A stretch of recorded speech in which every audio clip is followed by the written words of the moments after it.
Welcome to Invest in Yourself, the Digital Entrepreneur Podcast. Join the podcast mogul Phil Better as he interviews successful entrepreneurs that make their living in the digital world. Now, let's join your host, Phil Better, and his special guest today on Invest in Yourself, the Digital Entrepreneur Podcast. Hello, everyone, and welcome back to Invest in Yourself, the Digital Entrepreneur Podcast. And today, our guest is the founder of The Hive, where they help purpose-driven coaches build value-centered businesses. With years from inside the world of show business, helping actors and actresses learn the entrepreneurial skills that would help them land the jobs they want without the need of an agent, she finally decided, hey, I can help more people, and founded The Hive, as well as became the host of the Coaches on a Mission podcast, which we'll talk on in this episode because I'm a podcaster. You're listening to a podcast. We have another podcaster on the show. We're going to talk podcast. Please, ladies and gentlemen, put it together for the head honcho of The Hive, Dallas Travers. Dallas, thank you so much for being here. Thank you. I'm happy to be here. Excited. Yes, excited for all the things. All the things excite me. Fun. Dallas, I read off a quick little intro that I have for you. I would love for you to introduce yourself to my audience. Yeah, thank you. So, as you said, I'm Dallas Travers, and I mean, I feel like I've had a business since I was born, but you probably feel that way too, right? Yeah, sometimes. Yeah. But, when I think about this year and I think about the 21 years I've been in business, what I'm so invested in right now is impact, right? Like I've been in business long enough to know how to make money or launch a thing, like all of those online bells and whistles. And what lights me up these days is impact. And I know we're going to talk about this a little bit more, but nothing makes me happier than seeing purpose-driven people take the brave step to start their own business so that they can impact more people. So it's about this ripple effect. So that's what I'm really good at doing, is simplifying these lofty goals or big ideas into tangible plans. And it's the thing that lights me up every day. So I'm happy to be here because I know we're going to talk about that. Oh, I'm already I have like thousands of questions, but we're going to start with, so you've been in the entrepreneurial world, 21 years. You launched your business 21 years ago. It's probably wasn't the same as it is today, but I'm wondering, is your why you started your business back that 21 years ago the same as it is today? I think it is at its core. It's wearing a different outfit though, right? Okay. And when I think about my why, I think there are two layers to it, two distinct layers. One is an altruistic motivation, right, to help others. And then there's this natural resourcefulness and like creative intelligence that I possess, where I'm just driven to make things, right? And driven to accomplish goals. So in the beginning, my first business was a marketing service for actors, designed to help actors find a talent agent. And that evolved out of a super sketchy experience I had. It was kind of like my first real job, working at a talent agency. And I'm going to put air quotes around the term talent agency, Phil. And this was a scam operation promising a Lexus commercial or a television series or whatever your acting dreams were. But first you needed to invest way too much money in super crappy photographs, like headshots. So I didn't know anything about the entertainment industry. So it took me maybe like 8 weeks, 10 weeks to kind of figure out that this was just nothing more than a scam. When I realized where I was working, I decided I needed to make a move, but I was not going to move back home because my mom, I was like 22 at the time, right? My mom was like, this is too good to be true. And I was not going to tell her she was right. No, can't have that little one over on us, man. I know, right? So I just thought, I think I can right this wrong. And so I designed a legitimate service to help actors find real agents. So there's that like altruistic piece, right? But immediately it fulfilled this deep desire I have to like express my creative resourcefulness. And that's been the trend. So now that I help coaches, every coach that I work with, they are motivated to make a difference in people's lives, and it's usually inspired by their own journey. And so that motivation to help them help more people exists, and I get to use these natural gifts of creative intelligence. So it's like a two-part why for me. And like I said, the outfit has shifted over the years, but the motivation has always been the same. I love that. I love how it's still your why is to help people, but also you need to feed the creative beast that we all have as entrepreneurs. I think all entrepreneurs Mhm. have a creative beast in them, and it's what they go into their business. That's what drives their passion. We always have to feed it, because if we don't feed it, it feels like we die, I feel. Yeah, it's like a muscle, right? If you don't Mhm. work it out, it just atrophies and becomes heavy weight that we're carrying. Yeah. Um, when you figured out, like, you were working for a scam, and they probably were like, "Wow, we've got her the last 8 weeks. My God, she's going to be here forever." Um, Right? they usually figure it out after a week. My God. Um, and you started helping actors and actresses find representation. When did it come to a point where it was like, okay, I can do more than just help Mhm. actors and actresses? What was that point like for you? Was it a scary shift? Thank you for asking. I think there's like there's a point before that that I think is important for the listeners. So my business was this marketing service. Essentially, there's that metaphor of teaching someone to fish versus feeding them fish. Mhm. So I built a very successful business feeding actors fish. And then I wrote a book because what started to happen was my clients would come to me and ask me for career advice. Now, I didn't know anything about the entertainment industry. I had no business giving Like, I just get you anybody. representation. That's my limit of knowledge here. Like, I'm trying not to gatekeep you guys into this industry. Well, it's like, well, my experience is working for a scam company. So, do you really want my advice? But because I didn't have, like, any baggage, right, or I actually didn't know the rules, I gave really smart advice. It was, like, entrepreneurial advice that Mhm. actors had never heard before. So people were accomplishing their goals and having these career breakthroughs. So I started coaching. So I had the marketing service, and I also started coaching and teaching workshops. And then I wrote a book, and the day the book launched, I probably had like 200 clients in the marketing service, and 7 of them bought the book. And that was a huge light bulb moment for me where I realized, oh, these people think I'm the lady who couriers their headshots to agents. They don't know that I have all of this other knowledge now and can help them in a much deeper way. So I decided in that moment I was going to close the marketing service down and go all in on coaching. So I did that, and that became really successful. And then you asked about moving into like coaching coaches. Yeah. And I'm the first coach you've ever met who coaches other coaches, right, Phil? Oh yeah, yeah. You're like the first one ever. Diamond in. I just found this diamond. What an amazing idea. But what started to happen was coaches were seeking me out like, hey, you've really built this thing serving an audience that kind of doesn't have money, and you're able to Make money. scale. Yeah.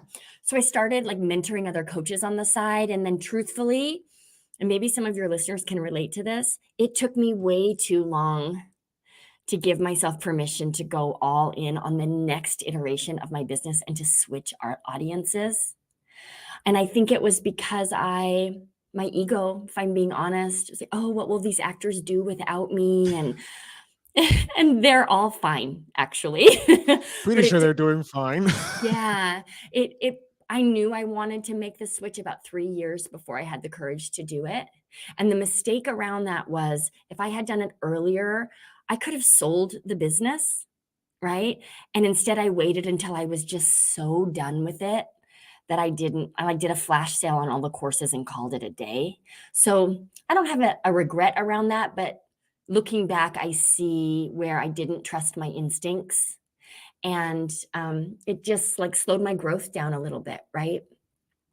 No, I love that because it's a lesson that you learn. So like when you grow, when the hive grows to the certain level where you're looking to take yourself to the next level, be it a new industry you're going into, or even if you decide, hey, I'm done, I want to retire, you now know, hey, I know I can get a lot more for this, and I don't want to get to the point where I'm no longer enjoying this and I just flash sale and I Yeah. don't make the return on investment that I could have.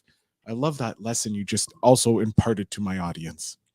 Yeah, I'm happy to. So, yeah, so I guess that I don't know. I'd love to hear your thoughts on this. Like, how much of your business is data driven strategy and how much of it is your intuition? I'm probably like 60-40 intuition. And I'm not saying that's a good thing, but this was an example of when I didn't follow my intuition and I felt it. Mm. No, I like that. Yeah, I'm more on the intuition side because my main thing is monetizing podcasts. So I have to be creative. I have to look at Yeah. seeing it's not necessarily numbers because all you need is 1,000 followers and your podcast is good. You can get them $10 a month at $1,000. You're good and it's growing to there. So it's like it's now being creative and how to get those numbers, those people. So it's Hmm. a lot more intuition. Um, so yeah, no, I think yeah, you have to follow your gut Yeah. sometimes because Yeah. it serves you. It serves you. It's there for a reason. Yeah. As long as you can tell the difference between when your gut is like cheering you on and when your gut is just terrified to take action, Yeah. right? What do you do in those moments when your gut is terrified for you to take action? I feel like I've been doing this too long where I don't have that experience any longer. I Like, used to, right? But now I think I've like made enough mistakes and had enough successes that I know no matter what happens, I can recover. And actually, for me, especially when I think about programs I've invested in that didn't really follow through on their promise or these other I'm again like air quotes here, but mistakes that I've made, though that's been where I've grown the most. So I really am not afraid to make mistakes any longer.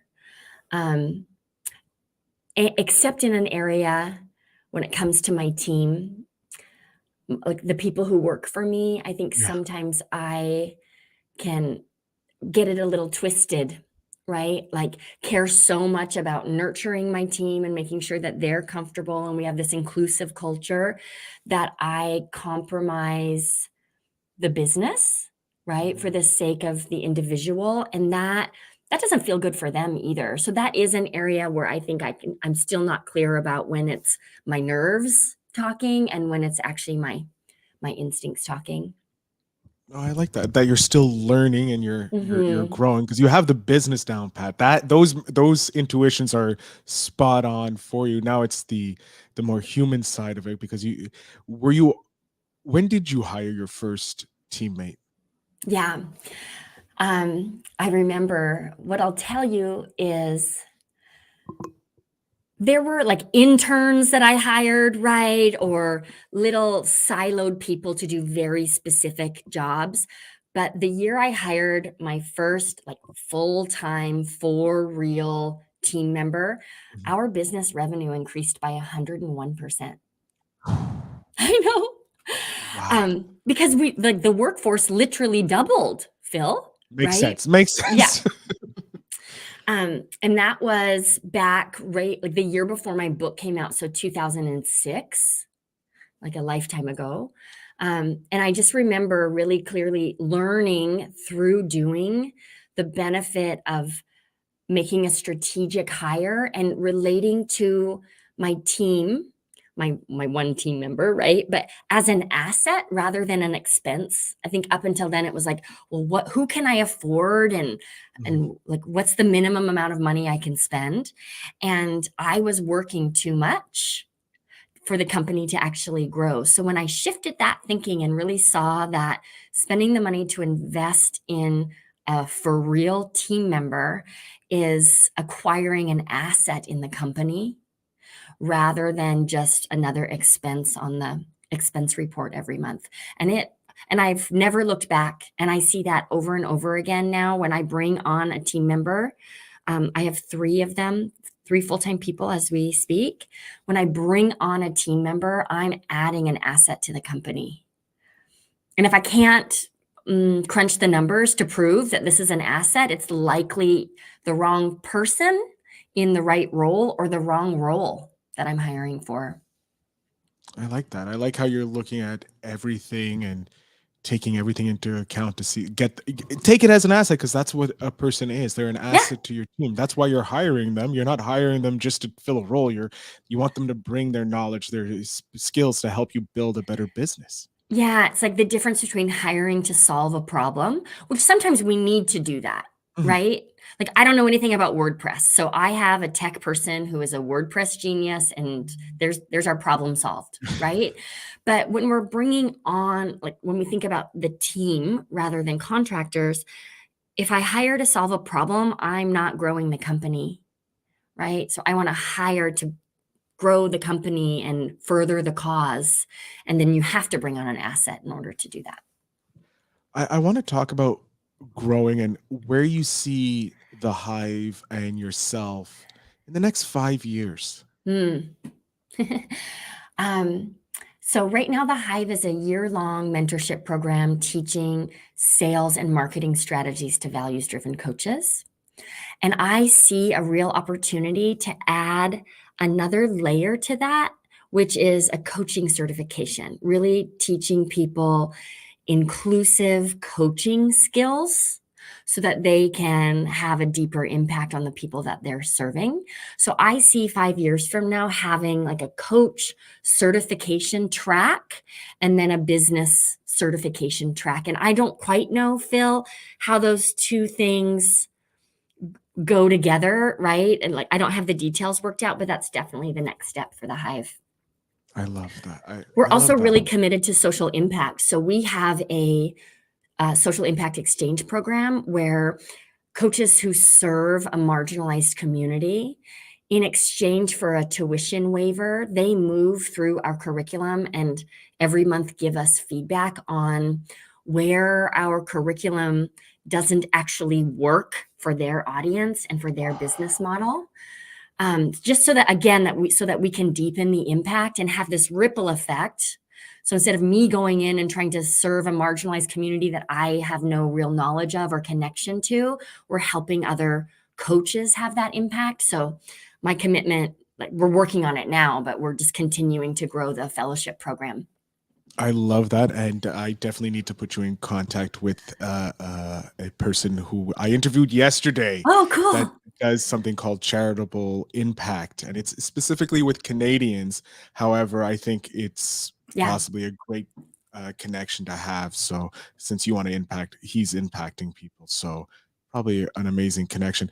But I love that how you're looking to make your programs more inclusive by having the marginalized groups come in and go through and say, "Hey, you need this is an issue over here. This we need to fix up here," to make it as inclusive as to everybody possible. Yeah. Thank you. It's been really, I'm learning a lot. Um, and maybe this might transition. I know in your show you talk about tips. Mhm. But if what you're really committed to in your business is impact and belonging, that's more than just like hosting a party where everyone's invited. It actually requires a lot of work and intention. It's worth it, but it does require a lot of work and intention. When you do have one of these individuals come through, these coaches helping marginalized groups go Mhm. through, and when they do point out, hey, this could be problematic or this may be an issue, do you I'm just curious because I know some people may feel attacked because it's like when you put through a program, it's like your baby. And obviously through this time, 21 years you've gone through, you probably have less of that connection as it's a product, not just a baby anymore. Like some people when we're early in our career, Mm. it's this is my baby. Why are you judging my baby? Do you have that issue or are you able to separate? That's such a good question. This to me, it goes back to the why. So what I want in my program is impact. right? So, and I'm like really rooted in that intention. I've been on my own journey, learning, like walking the path toward an anti-racist business and really learning everything I can about inclusivity. So I'm calling in this feedback, Okay. understanding that the goal here is for people to point out what I don't see. So because of that, and I can talk more about the structure too, but because of that shared agreement, they understand, and I also understand that our intention is to make this program better for all so that we can improve more lives. So it's not really about me, right? Okay. And that's incredibly helpful. I will say though that it's easy to almost have a knee jerk reaction. And so then we're just changing things every other Thursday based on the feedback we're receiving. And that's also not helpful. So, what we do with our fellows is once a quarter, we review everyone's feedback and then intentionally choose up to 3 changes that we will implement. So it's a slow burn, right? But we're Mhm. really, intention is often a slow burn. Yeah, you're instead of just throwing gasoline on it to burn up the fire, you're creating a fire that can last forever. That will Yeah. help people go further and further and keep more and more people warm in essence instead of just having the quick everyone's heat. Okay, good. Yeah. Yeah, exactly.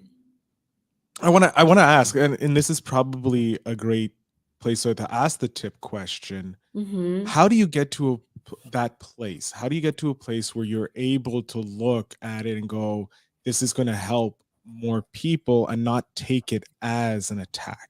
Is it going back Mm. to your why, always going back to your why, or is there something else you can help my audience with?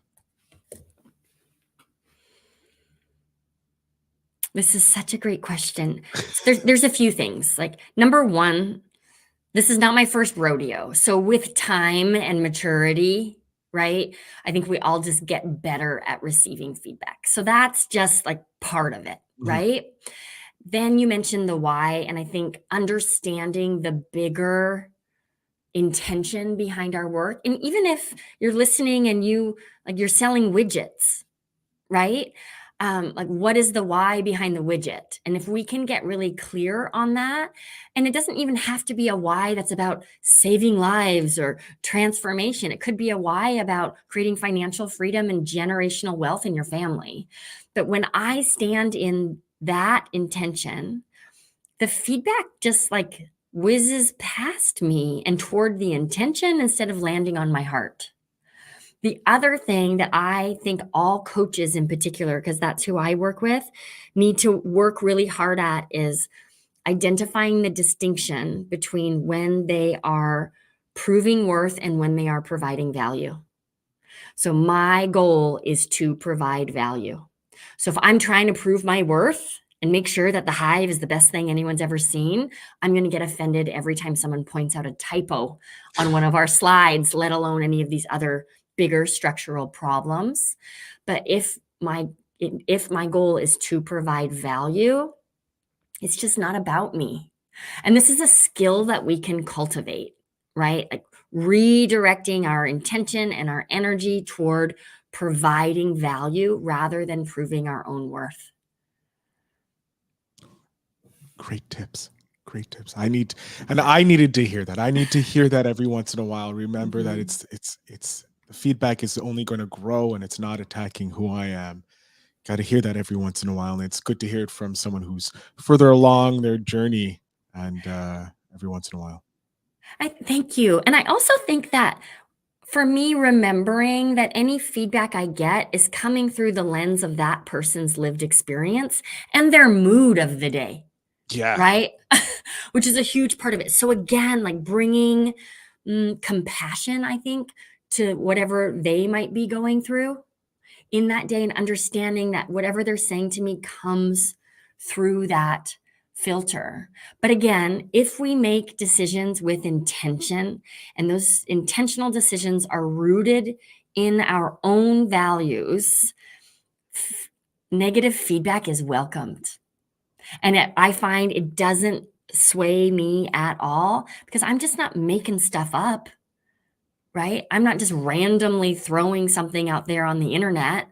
I'm thinking through why I'm doing it and the impact it's going to have. So now if you're giving me feedback, it's about the impact. It's not about me. I like that. I like that. So much gold from you, Dallas. My God. I do want to know about a memory because Mhm. we are moving quite quickly through this, and I hate that. But I want a memory that you have in your 21 years. It can be from a win a client received or a win that you were able to achieve that just again re-cements back to the why, because that's the most important thing an entrepreneur has or a person has is their why. Why are they doing something? So, do you have a memory you care to share? You can share multiple memories. That's all Yeah. right, but any type of memory. This is such a great, oh, I love this question so much. And I know we're going to play the Spark game. I've listened to your show, right? So I Yeah, know where this is going. One of my core values, Phil, is it's something that I call Spark because I don't know that there's actually a word for this. So, like, that synergy is beautiful. So, what is Spark? Spark is that moment where the way I relate to myself, the way I see myself in the world shifts because of that thing I just did. So I'll give you an example to illustrate this, and then I have a couple of spark memories. My daughter, she's 8 now, but the summer when she was 5 years old, she taught herself to ride a bike. I tried to help, but I couldn't run fast enough to keep up with her. So I'm sort of like dragging her to the side. It was a nightmare. But this kid, she spent the whole day in our backyard, which was super smart because she's on grass. You have to really engage your core and try a lot harder to pedal. yeah. But also, if she falls, she's fine. This kid taught herself to ride a bike in an afternoon. And that morning, she saw herself as a kid on training wheels. And that afternoon, she saw herself as this capable, strong, resourceful, free, big kid on a two-wheel bike. And you could just see it even in her posture, that the way she saw herself was different than it was when she woke up in the morning. And I live for those moments. So there's one that's standing out in my mind, and it's so interesting that out of all, because we see spark moments all the time, but this is so clear in my mind. It's a coach in my program. She helps professional musicians land college teaching jobs. So, like a very specific niche, right? Very, very specific. Yeah. And I got an email from her like late December, and it said, I'm completely floored. I had no idea this could ever happen. I can't even tell you how, but I made 6 figures this year. She's like, I made 6 figures this year, and now I see that I'm capable of doing that again. So there's that spark, right? Or even we'll see it inside of the hive where I had a conversation yesterday with a coach. She's a fitness trainer, but not in the stereotypical way we think of fitness trainers. Her goal is to help people like sneak intentional movement into the nooks and crannies of their day, right? And she has been struggling to find the words to describe what she does in a way that cause people to lean in instead Mhm. of just say like, "Oh, that's nice," because Interesting. I totally don't understand what you're talking Oh, you're about. an accountant. That's nice. Like, okay, have fun with that. And, we were wrestling around with the wording. And so I'm just listening to her talk when she wasn't trying to get it right. Because when she was trying to get it right, it was not working. Mhm. But I'm just listening to some of these things she said. And then I just wrote down inside the hive, we call it a dream client power statement. So I wrote it down and I said, how does this sound? And I said it to her. And she just immediately started crying because it rang so true for her. Now, I didn't do anything. I just listened really well, right? These were her words. But we left that call and she stood up straighter. And these marketing actions that she had been dragging her feet on, she was now excited to go and do because she saw herself instead of as just another fitness trainer, she saw herself with this purpose and this mission that people are going to care about. And these spark moments, they kind of happen by accident. in a way, right? We can't ever create them, but they're just totally magical, and that's what I live for. I just I I can't get enough of them. I love those stories, and I love how like you have the one with your daughter, Mm. having her standing proud, and then you have the two. Amazing, and I can't believe active listening is all we need. It's the active Yeah, listening. right? We just need Mhm. someone to listen to us yabble on, and we'll solve all our problems. As you mentioned, we are going to the Spark question of the game show. Yay! If I can grab it. Here we go. As you know, Spark is from Seek Discomfort, an amazing organization, amazing YouTube channel that seeks to create friendships from strangers. And if you were 99 years old and Okay. given the chance to come back to today, what would you do right now?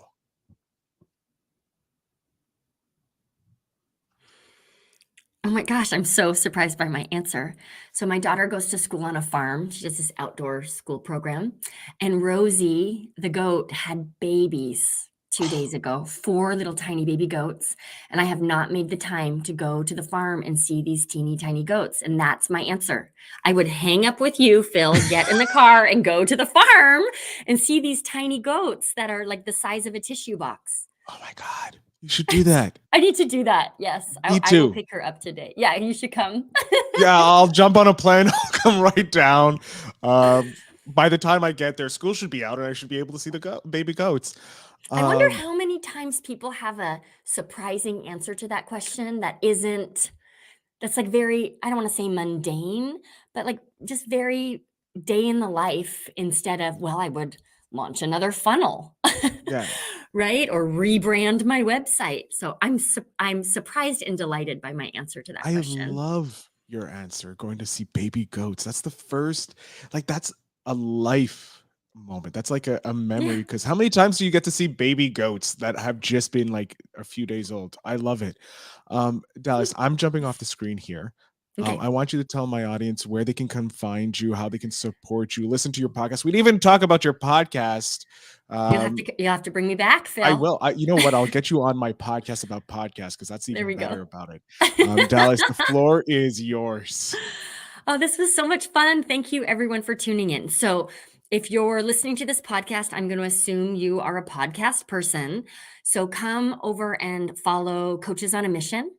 The format of this show, I actually coach coaches through a business obstacle that they're facing. So, it's like jam packed, filled with strategy, and you get to eavesdrop on these really powerful conversations. So, the name of the show is Coaches on a Mission. Also, if you have any questions for me, the best place to find me is Instagram. My Instagram handle is Dallas Travers Biz Mentor. Awesome. Dallas, thank you again for coming on this show, being a delightful guest and sharing so much knowledge with my audience. Thanks for having me. It was a lot of fun. To my audience, all the show notes down below will have the links to Dallas, the Hive, the podcast, everything. Go listen to the podcast. It's great. Amazing value every episode. So I'm listening. Shh, don't tell her this. I'm stealing her knowledge. But as always, remember to always invest in yourself.